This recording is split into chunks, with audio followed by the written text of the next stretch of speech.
So this entire project, it was done in 4 phases, 4 distinct phases, so that we can focus on each phase properly, and then the end result can be perfect, right? The first phase was basically more like ideating, but using words only, not using any graphic elements or creative. The first thing that we did in this project was decide what the event was supposed to be about. So we had to choose the sector, context, target audience, and location. So because I've heard a lot about fashion industry and how much they value graphic designers, I was like, okay, my portfolio should reflect that, so that I can target that kind of audience. The sector that I'll choose will be fashion and beauty. The context was basically, it will just be a fashion show, simple fashion show, nothing too specific, but like just Indian designers showcasing how vibrant and colorful India is. The target audience was obviously fashion enthusiasts who have professional experience, like not random people, but people who work in this field professionally. We were asked to do this target audience persona, and this part of the project I really liked, because I've also studied graphic design from YouTube and other normal sources, but this, I realized how important this was, because it helps you really narrow down on what elements to use in the final project when you define the target audience in this way. So I love this part of the phase 1. And then there were event details. So it was supposed to be a display, and you can only enter this event through invitees and little details. And then we always do this brand identity iceberg when we are studying something. This was distinctly crafted by ANDAcademy for the students. You don't see this anywhere else. This is very different. And we filled it. We took our time filling it. We took almost 2 weeks to do this.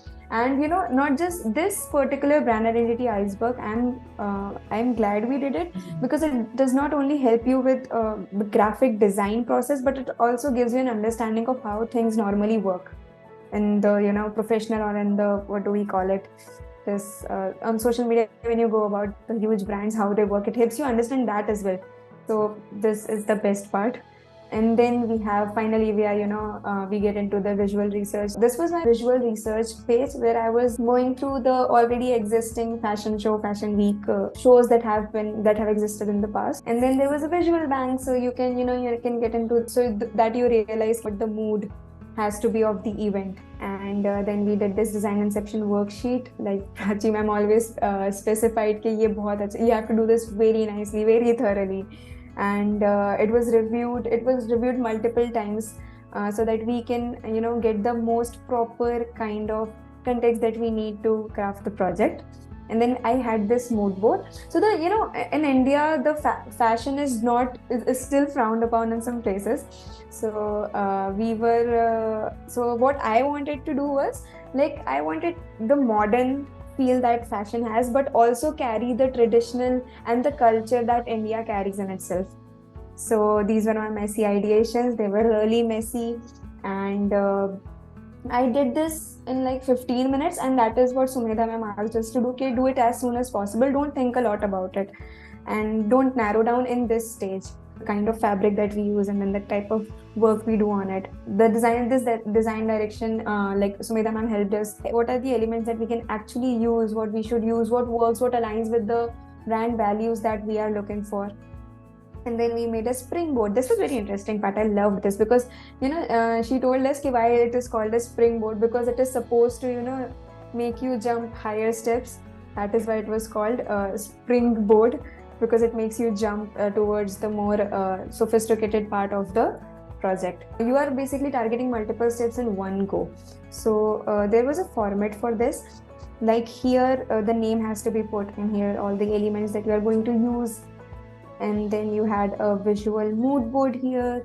And then why, justifying your design decisions. Why are you doing what you are doing? This was very fun to do, because I was not just choosing what was visually appealing, but also justifying it. So it made the introspection of your own design, and it really helps in in the next few steps, when you are supposed to really take decision ki, okay, I've made 5 designs, but I have to choose one. So, and that the decision that you have to take, it is really good if you think through every step. So this was the design description. I made a lot of them. This was very fun. I loved it. I spent my whole Sunday doing this. And we had a primary logo, and then the text here, a pattern that we were supposed to make, a motif development kind of. and this is what all I did. This was the first part. This was the most interesting part, and it only got easier from here. So then we narrowed it down to, you know, defining the final design route, the elements that made most sense to the name of the, okay, so I did not explain the name of the fashion show. So it is called Abha. Abha means a projection of something, a little projection of something. So because it was a fashion show, it just made sense. Okay, Abha of the Indian design or Indian fashion. So we played with the core visuals. I had these 5 ideas. So I played with them, maybe changing colors, and then, you know, everything we do in design, playing with the stroke, the colors, the shades, the borders. So I did that. And Sumita ma'am really helped with this. And I only wanted to do like a word mark for the logo, because, you know, if we go back here, we can see like the Met, and we have London Fashion Week, or, you know, we have Milan Fashion Week. All of them they've only like played with the type. So I was like, okay, I'll take that inspiration from there, but I still want to give it that Indian touch. So this is how I was trying to put a bindi here, but it did not work. So I played with the type, and I really liked this one. And then we were supposed to visualize how we can apply these ideas. And then you have these metal brooches to be put on the designers. And then we have ID cards, obviously, we can stamp on tissue paper. So this was good. And then we were supposed to justify our, you know, color choices and the font that we were using. So this part is that. I really like these 2 mood boards. It was really hard for me to decide on one color palette after this. And then we had the color palette and typography. This was very tiring. I wouldn't say tiring, because it was fun as well, but this took a lot of time, because you're putting colors, you're trying a lot of things out. Okay, what is working? Which type is working? Which alignment is working? So this was that part. So the blue was used because indigo, India was known for the royal blue indigo color that it had, that we actually sold for a lot of years. And then the red is always traditional. It's considered prosperous in India. So this that was the reason for choice of these 2 colors. Then finally, Sumedha ma'am and we decided okay, red shows the best, and it would work on different mediums as well. So we decided on this one. And then we had 2 logos that we could have done. So this motif, it looked nice as a pattern, but then suddenly if you look at it longer, it looks like a blood donation camp. Let's put this aside, and then finally I chose this one. Now this is that logo working on different backgrounds. I really like this one. It really brings out that sophistication that I was looking for.